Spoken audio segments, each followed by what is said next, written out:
शहराला पाणीपुरवठा करणाऱ्या मुख्य पाईपलाईनचे काम अंतिम टप्प्यात आले असले तरी हायड्रोलिक चाचणीसाठी 3 ते 4 महिन्यांचा वेळ लागणार आहे। त्यामुळे शहरातील 2026चा उन्हाळा देखील त्रासदायक ठरण्याची भीती व्यक्त केली जाते।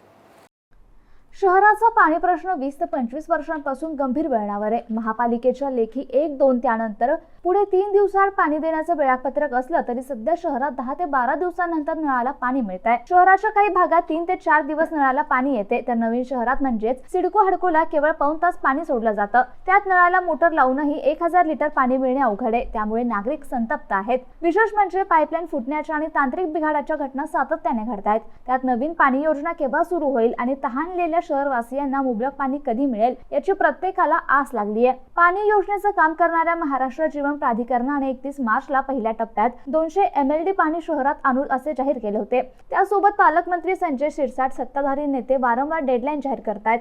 आता 30 एप्रिलची नवी डेडलाईन देण्यात आली आहे। दरम्यान शहराच्या पाणी टंचाईच्या अनुषंगाने महापालिकेचे प्रशासक जी श्रीकांत सध्या सुरू असलेली कामे त्यातील अडचणी यांची बारकाव्याने तपासणी केली। यावेळी संबंधित अधिकाऱ्यांनी दिलेल्या माहितीनुसार नवी पाणी पुरवठा योजनेचे शहराला प्रत्यक्षात पाणी मिळण्यासाठी 2026 उजळण्याची शक्यता आहे। पाणी योजना कार्यान्वित होण्यासाठी शहरात महत्त्वाचं काम जॅकवेलचे असून जॅकवेलच्या सध्याच्या कामाची गती पाहता डिसेंबर 2025 पर्यंत हे काम चालणार आहे। सध्या 60% मजूरच या ठिकाणी काम करतायत।